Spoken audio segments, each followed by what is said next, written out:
Et là, j'ai kiffé, c'est vrai qu'il s'est levé un soir. Il m'a dit, mon capitaine, je rejoins la bataille de Crète est officiellement déclarée. Les histoires du quartier d'Oxmo Puccino. Un podcast imaginé par Oxmo Puccino et réalisé par David Comillas. Arte Radio. Destination Orly, Gastonvia. Aujourd'hui, on va parler d'amitié, parce que l'amitié dans les quartiers, c'est comme ailleurs, ça rend meilleur. Moi, j'ai beaucoup écrit sur l'amitié sous toutes ses formes, tu vois. Et si t'écoutes des chansons comme Les Poteaux, Amour et jalousie, Avoir des potes aussi, tu te rendras compte que c'est quelque chose qui prend une place primordiale dans ma vie. Ouais. Donc on va parler d'amitié, on va parler de deux mecs qui ont grandi sur la ligne du 183A. 183A, c'est pour tous ceux qui connaissent le 9-4, c'est la ligne de bus qui fait Orly-Choisy-Vitry avant le tramway, avant l'aéroport, avant le métro. C'est un peu comme le triangle des Bermudes, tout droit. Et j'appelle ça le tracé des Bermudes parce qu'il y a beaucoup de destins qui ont commencé et qui ont fini là-bas. Tu vois, c'est un peu comme habiter sur une espèce d'île qui n'a pas d'eau autour d'elle. T'es enclavé dans certains endroits et forcément, c'est un combat de chaque jour qu'il faut mener jusqu'à pouvoir sortir de cette enclave. Et là, l'histoire que je vais raconter, c'est, si vous vous rappelez, de l'histoire d'Adnel, il y a quelques semaines. Eh bien, Adnel nous a parlé de son amitié très spéciale. C'est une histoire d'amitié avec un délire tellement particulier que je pense que beaucoup de gens d'entre vous ne le croiront même pas. Parce que quand on parle d'amitié dans les quartiers chauds, on imagine tout de suite les clichés. Allez, on va voir Adnel et Yamine. C'est Yamine. Yamine. Amine, ouais. Lamine, ouais. Et il y a Yamine. Après, la vraie condensée, c'est Liamine. Ça existe aussi. Et Liamine, ouais. Je connais encore moins. Amine, c'est la droite en arabe, je crois. Et moi, je suis kabyle. Enfin, ouais, kabyle. Alors, c'est quoi ce petit 15 ans d'âge? C'est qu'il est bon, ce petit 15 ans d'âge, c'est quoi ça? Dalwini, c'est un bon whisky. Ah, merci. Très bon whisky. Merci, mon capitaine. Ah, bah, avec grand plaisir, mon colonel. Quelle est l'histoire de ce gradage? Les grades du colonel et du capitaine. Cette fameuse armée qu'on a constituée. C'est parti de vacances qu'on a passé une semaine en Crète, entre potes. En 2005, ce qu'on a appelé, nous, la fameuse bataille de Crète. Le capitaine, Adlen, il se faisait piquer par les moustiques. Mais piquer vénère. Moi, de mon côté, je te jure, jamais les moustiques m'ont piqué. Premier soir, deuxième soir, je le voyais lui se taper contre le mur. Et c'est la vérité, il m'a dit. Il m'a dit, mais c'est égoïste, c'est la vérité. Hein. C'est vrai que je lui ai dit au bout de 3 jours. Je lui ai dit, mais franchement, à l'époque, à ce moment-là, on se tutoyait. Je lui ai dit, c'est grave, tu penses qu'à ta gueule. J'ai dit, file un coup de main. J'ai dit, tous les soirs, je suis comme un con avec mes tongs. Et là, j'ai kiffé. C'est vrai qu'il s'est levé un soir. Et il m'a dit, mon capitaine! C'est vrai qu'on avait bien chargé l'apéro, on était un peu touchés. Et il m'a dit, je rejoins la bataille de Crète est officiellement déclarée.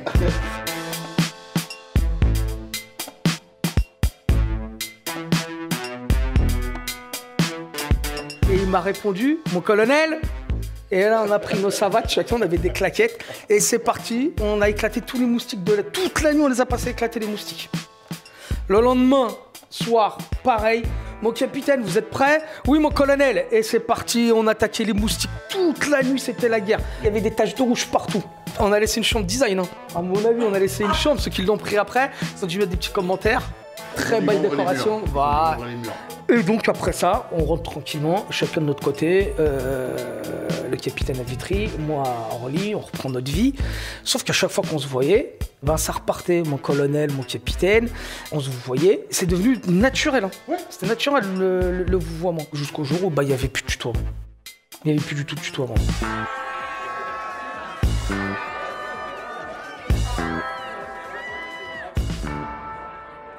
Ce qu'on peut relever dans cette histoire, c'est ensuite pas tant le vouvoiement qu'on avait tous les deux, mais l'image que ça renvoyait. Parce que tout le monde était traumatisé, notamment en banlieue. C'est vrai qu'on est 2 mecs de quartier, et c'est vrai que 2 mecs de quartier qui se vouvoient, sincèrement, j'ai 44 ans, j'ai pas vu ça encore.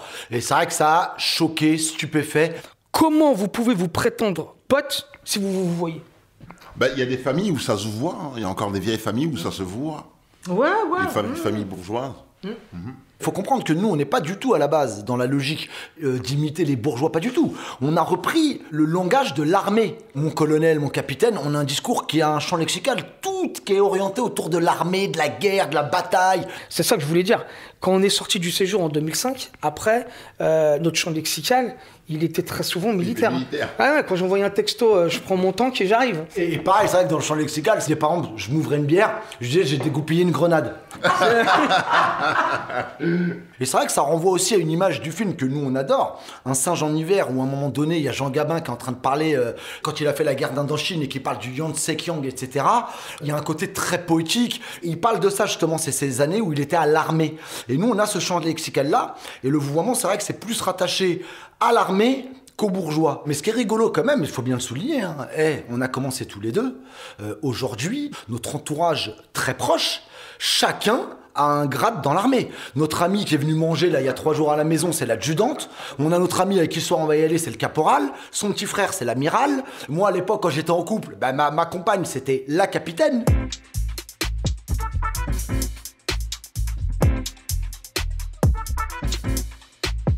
Je faisais de l'animation avec le capitaine.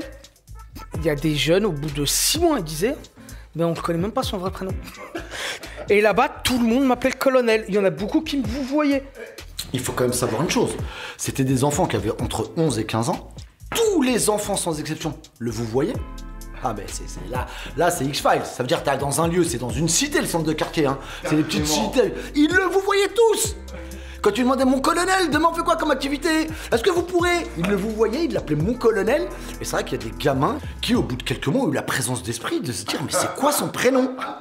C'est pas naturel de pas connaître le prénom de son animateur. Et c'est vrai qu'aujourd'hui, je pense qu'il y a énormément de gens, même des gamins que je recroise qui sont adultes, hein, parce que c'était 2005, c'était il y a 15 ans. Quand ils me parlent de Yamine, ils me disent comment il va, mon colonel.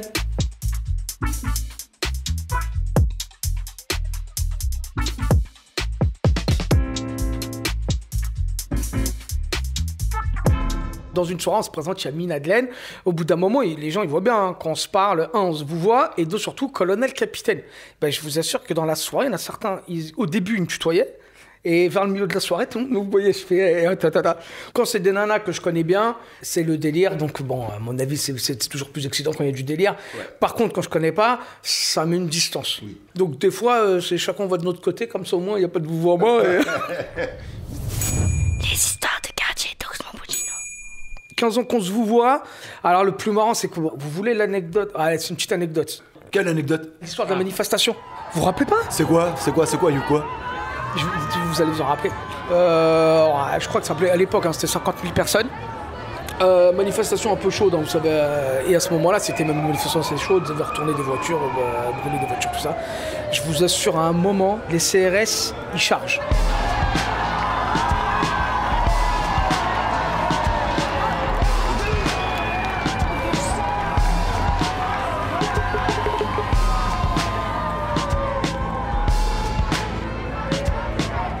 Quand les CRS ils chargent, vous êtes perdu, vous savez pas quoi faire. Il me regardait en face et derrière lui, je voyais les CRS qui chargent.